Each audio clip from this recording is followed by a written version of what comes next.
I paused the Squid Game Season 3 teaser at exactly 0:22 and saw it, a blood trail leading to a keyhole. After reviewing leaked information and analyzing every frame, I've identified the new deadly game. The game mechanics are genius and terrifying. Blue players desperately search for safe rooms with keys, while red players look through keyholes hunting their prey. One player missed something critical about the rules, and that split-second mistake cost them everything. The evidence is right there in the trailer, and if you think you're ready for Season 3, hit subscribe, because the next leak will shock you even more.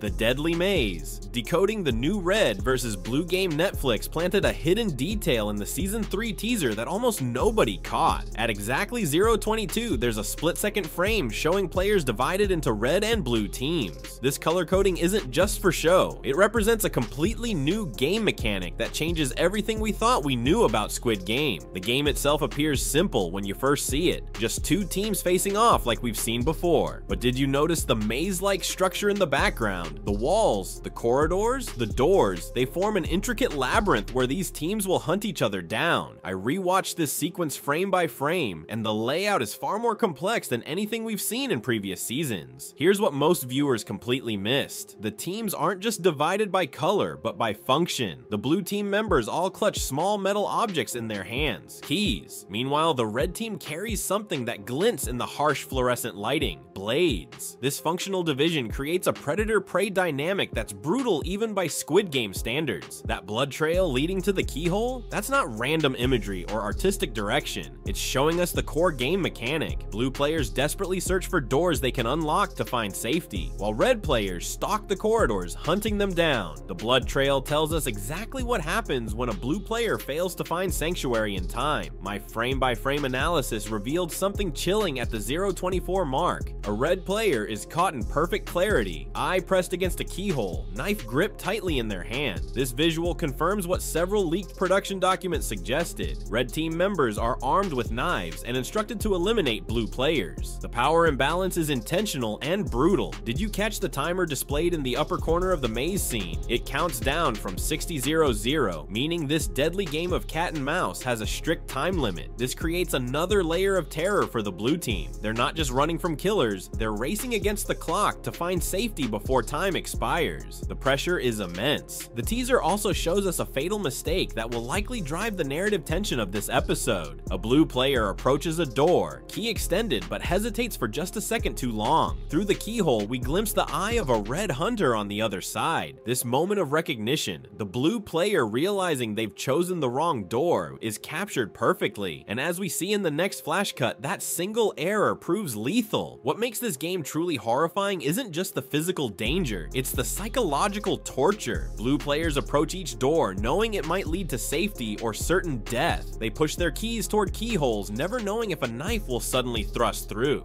The game forces blue players to make dozens of life or death decisions under extreme pressure, with no way to know the right choice. So how does this red versus blue game actually work? Based on all the evidence in the teaser, it's a twisted version of tag where blue players search frantically for safe rooms they can unlock with their keys. Red players patrol the maze, peering through keyholes, hunting the blues. The red team is armed with knives and explicitly permitted, even encouraged, to kill. Blues must find enough safe rooms to survive until the timer expires, while reds must eliminate as many blues as possible. This game represents a significant escalation from previous seasons. The original games were brutal but structured. Everyone understood the rules and had, at least theoretically, equal chances. This new format introduces deliberate power imbalances, turning some players into hunters and others into prey. It suggests the game organizers are abandoning any pretense of fairness after the rebellion we saw at the end of Season 2. The maze itself appears custom built for maximum disorientation. Narrow corridors that force confrontation, doorways that create bottlenecks, and dead ends that trap unsuspecting players. The game masters have engineered an environment where every choice is potentially fatal and every moment is filled with dread.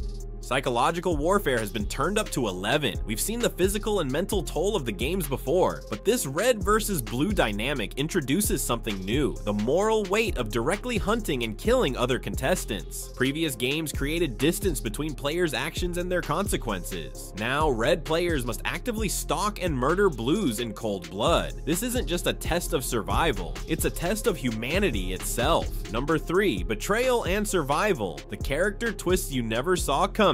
Everyone's fixated on Gui-hun lying in that coffin, but they're completely missing the real shock that's hidden in plain sight. The background characters and their badges tell a story that changes everything we thought we knew about Season 3. I spent hours analyzing these frames, and what I found blew my mind. The teaser brings back several characters we recognize, but something's off about them. Their alignments have shifted dramatically since the rebellion we witnessed at the end of Season 2. The game organizers aren't just restarting the competition, they're reshuffling the players in ways that create shocking new dynamics and betrayals. Take a closer look at the character wearing number 456 at the 017 mark. That's not who you think it is. Most viewers assume it's Gui-hun, but the build and posture are completely different. This isn't just a continuity error, it's deliberate misdirection. The presence of this imposter 456 changes everything about the narrative arc we expected. The organizers are clearly using familiar numbers to create false security before pulling the rug out from under both the players and the audience. Netflix is playing games with our expectations in the baby crying scene too. So many reaction videos focus on Jan-hai potentially giving birth, but that's exactly what the editors want you to think.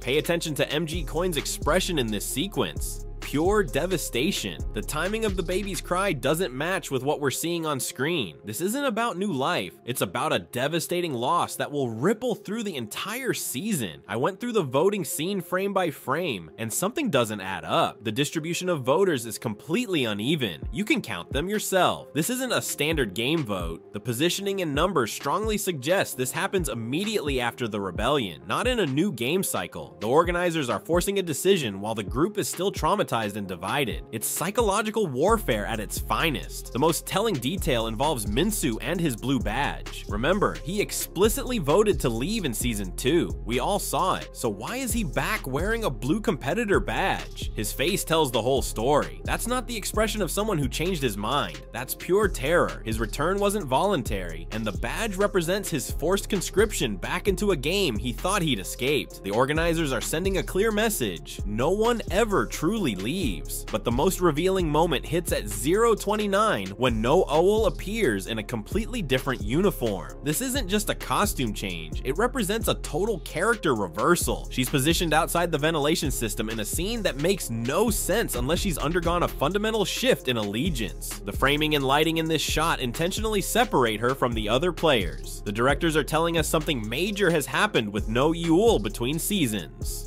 Junho's scenes confirmed the leaked production information about his team being attacked. Notice how he's always alone in the teaser. No backup, no support. The isolation isn't just physical, it's emotional. With only him and Kim surviving the attack, Junho is now truly on his own, infiltrating the games with no safety net. Every shot of him is tight, claustrophobic, emphasizing his vulnerability and isolation. This is deliberate storytelling that sets up his journey through Season 3. So which character has made the most shocking switch? All evidence points to No Yule. Her different uniform and positioning among the game organizers rather than the players confirms she's changed allegiances. The teaser carefully shows her in positions of authority rather than vulnerability. The lighting, framing, even the camera angles all establish her new role. She's crossed a line that none of us expected. This character shift creates a fascinating new dynamic for Season 3. Will No Yule become an unexpected ally to Junho from the inside, feeding him crucial information, or has she truly embraced the organization's ideology, becoming a true believer in the games? The teaser gives us hints in both directions. Her expression shows conflict, but her actions demonstrate commitment to her new role. The genius of this character reversal is how it forces us to question everyone's motivations. If No Yule can switch sides, who else might be playing a double game? The teaser plants seeds of doubt about every character's true allegiance. This fundamental uncertainty will drive the psychological tension throughout Season 3, creating a game within the game where trust becomes as valuable as survival skills. These character shifts aren't just plot twists, they're the emotional core of what makes Season 3 potentially more devastating than anything we've seen before. When the people you trusted become your enemies, the games become infinitely more dangerous. The Squid Game Season 3 teaser is a masterpiece of misdirection. Netflix knows exactly how to play us, drawing our eyes to the flashy stuff, Guy Hun in that coffin, the baby crying, while the real story hides in the shadows. These aren't random images, they're smoke screens covering the complete transformation of both the game mechanics and character loyalties. The strategic editing deliberately obscures what matters most. Every single frame contains clues that completely reshape what we thought we knew about this universe. The show isn't just continuing, it's evolving into something far more complex and brutal. This isn't the Squid Game we remember. This is something new entirely. Smash that subscribe button. The next video reveals why no EUL switched sides, and it's worse than you think.